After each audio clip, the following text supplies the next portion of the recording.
Greetings, everyone. Welcome back to internationalvin.com. Today, I've got, who do I have here today? Hannah Royston. All right, Hannah, welcome. Now, we're going to talk about the licensed customs broker exam that you just passed. So congratulations. Thank you. Yes, I did. I passed it on my first try this past April. All right. So if you're in the market, you're thinking of taking the exam, or you want to learn more about it, we're going to talk about those topics in this episode. Yes. All right. So, Hannah, first of all, let's go back to where you're from. What's your home state? Originally from Middletown, Delaware. So the small state of Delaware, the first state. Okay, so you went to high school there. Mm-hmm.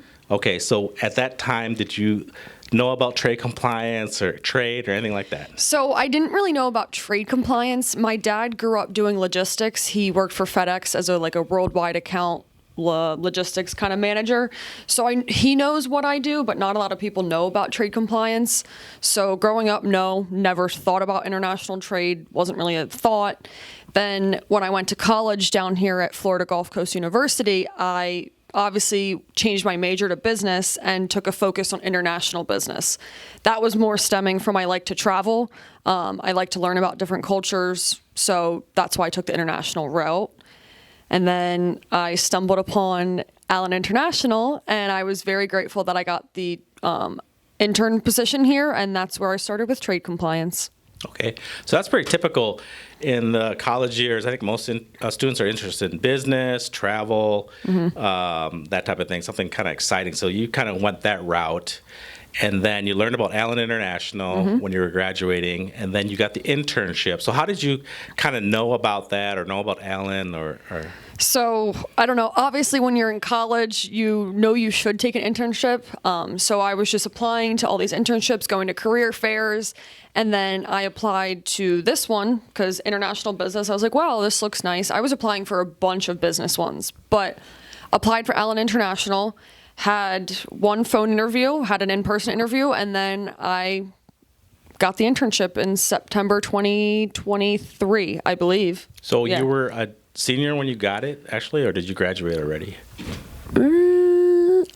I was a senior. Okay.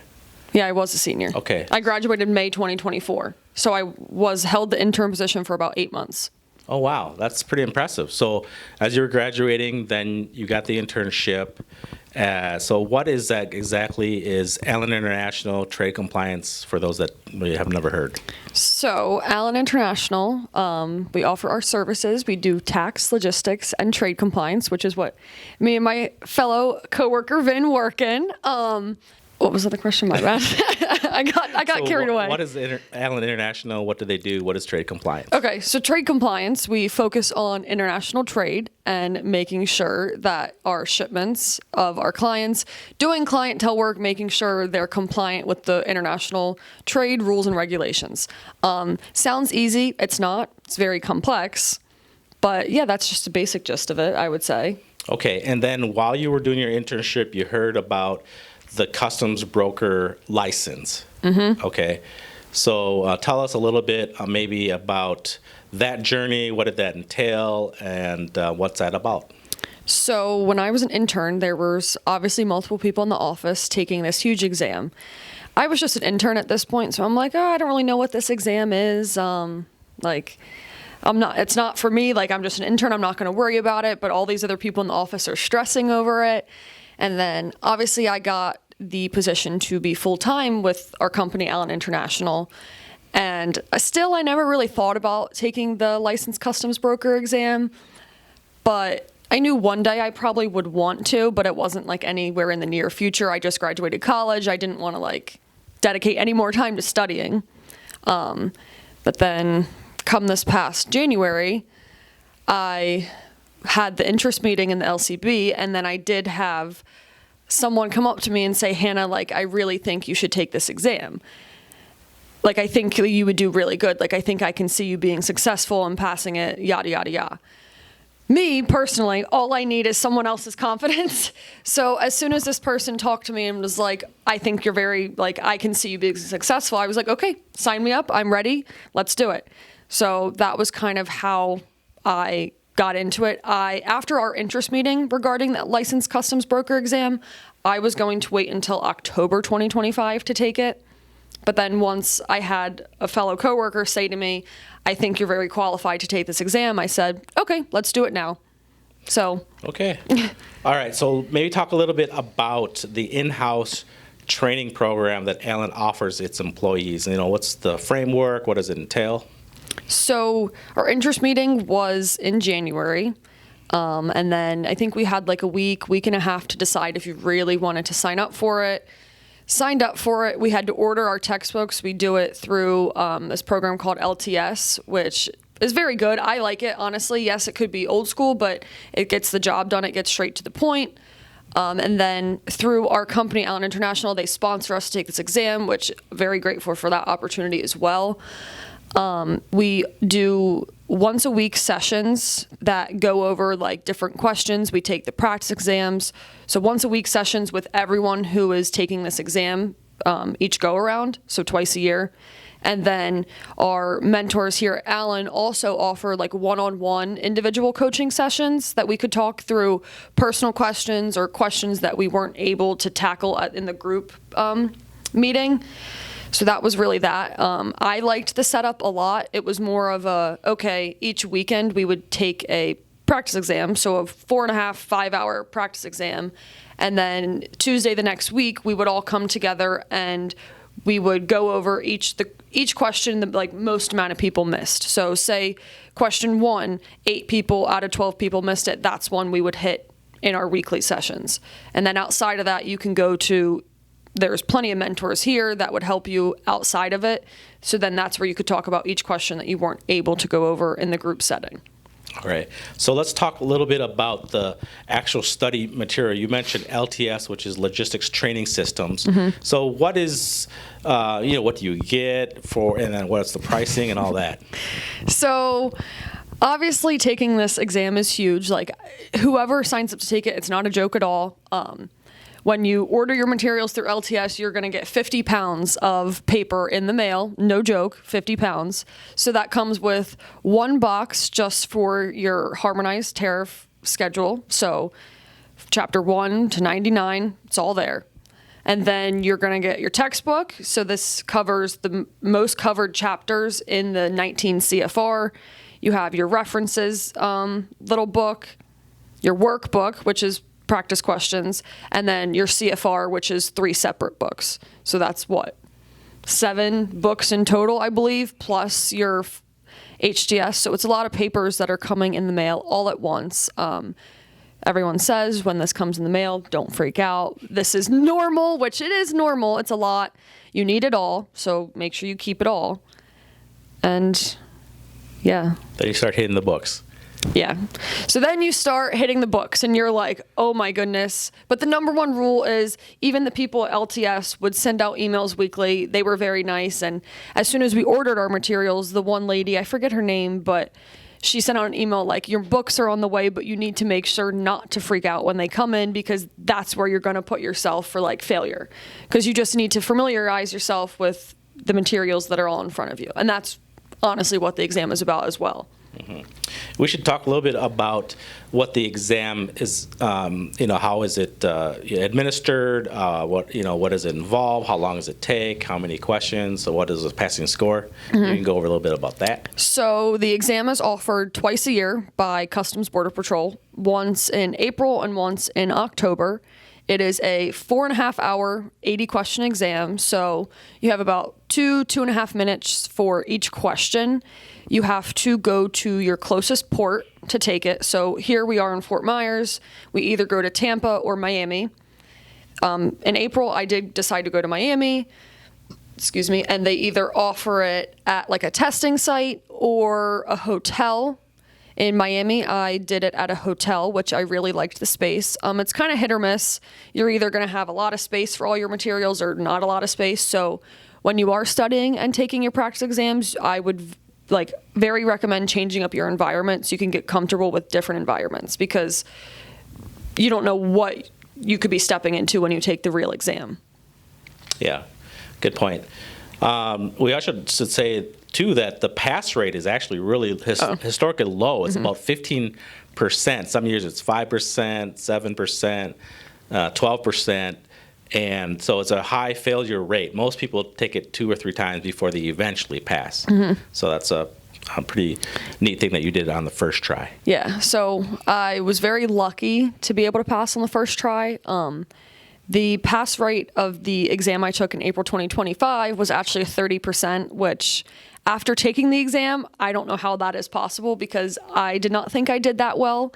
I thought it was pretty hard, but at the same time, that was probably me freaking myself out more than anything, which I tend to do. So yeah, let's go back a little bit about you getting ready for the taking the exams, because I remember, because we were in the same study cohort, and I think when we corrected our exams, you were getting 30, 35 wrong, quite a bit, which is typical, right? Wouldn't you? And in terms of, when we did those older exams, what was your experience? So actually, the first practice exam I took is when I was 2 questions away from passing. So this was about 2 weeks into our studying for 3.5 months, and I was only 2 questions away from passing, which, if you don't know, that's pretty darn good. Not going to toot my own horn or anything, but that kind of put a little confidence in myself, like, wow, Hannah, like, you were really close on your first try, like, you can do this. So then we took, I think, 9 practice exams in total, 9, 10. Second one, I think I was 2 questions away from passing again. And then obviously you start to get burnt out. So from there, I think I was getting down to the lowest I got was like a 55. I've had all the mental breakdowns, taking the exams, throwing books around. And that's when I was like, okay, you should probably take a break. So there was one weekend that I skipped the practice exam because I knew I couldn't do it. I couldn't sit down for 4.5, 5 hours in one sitting and bust out 80 questions with all these books in front of me. And that's what I stand on while you're studying and taking practice exams.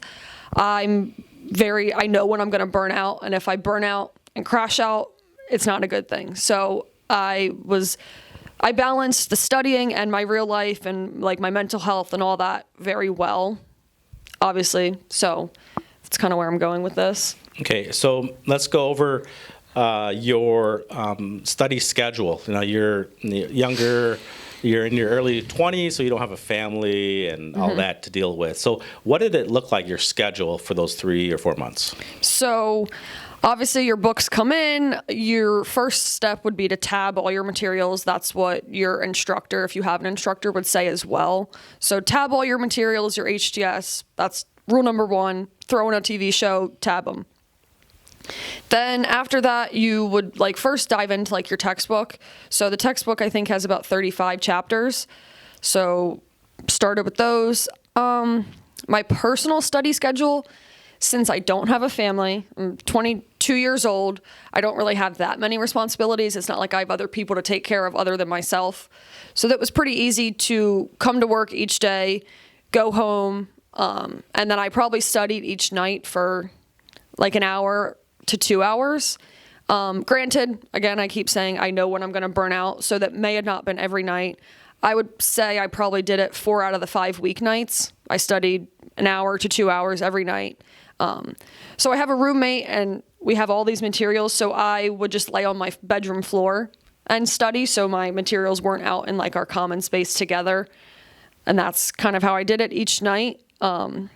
So 4 or 5 times a week, weeknight, 1 to 2 hours, and then how about the weekends?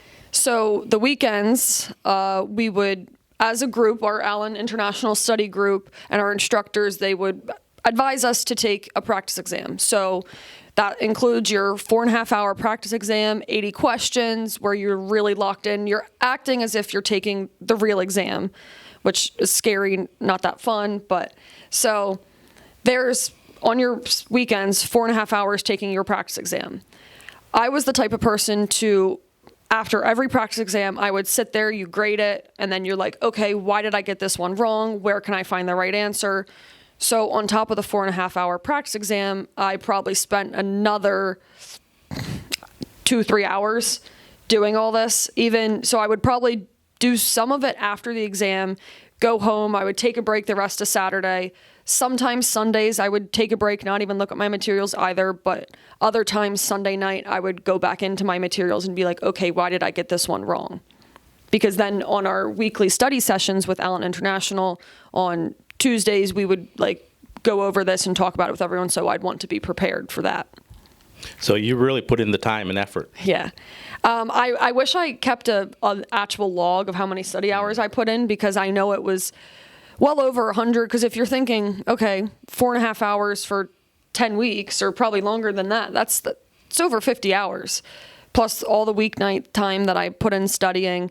I will say, since I knew what I was signing myself up for with all the amount of hours that you needed to study, I feel like we should be promoting that, but I signed up for like pre-made meals that would get delivered to my house every Monday. So that made my nights easier.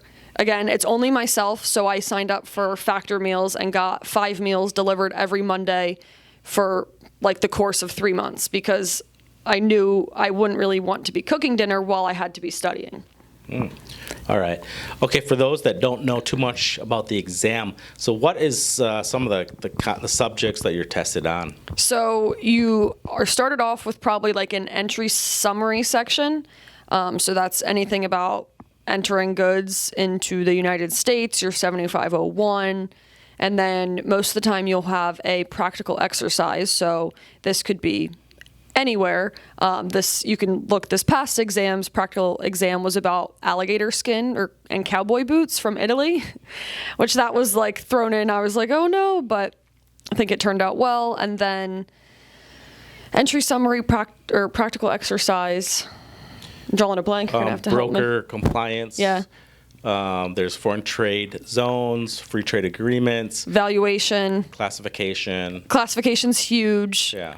So a total of like 8 or 9 subjects, or categories, or we want to call it. Yeah, so they have recently started splitting the licensed customs broker exam into only 5 sections. Oh. And then the 8 sections is from past, like probably like 3 years back or whatever, when they would include foreign trade zones, like ADD, CVD sections, FTA sections. But now it's more questions into smaller, well, the same size sections, but just focused on 5 certain things. But your questions could be from all over your CFR.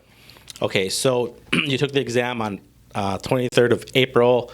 You finished, and then I think it was 2 weeks later you got the results, which was? An 80%. So I did pass. In order to pass the licensed custom broker exam, you need at least a 75%. So that is 60 out of 80. I think so. Something. Yeah, you're right. So 60 out of 80, and I think I got 65. I don't even know, but I got an 80%. Pretty impressive. 80 is a pretty good number. Yeah, thank you. Because most people, I think, just barely get like 76 or 78, just barely pass. All right.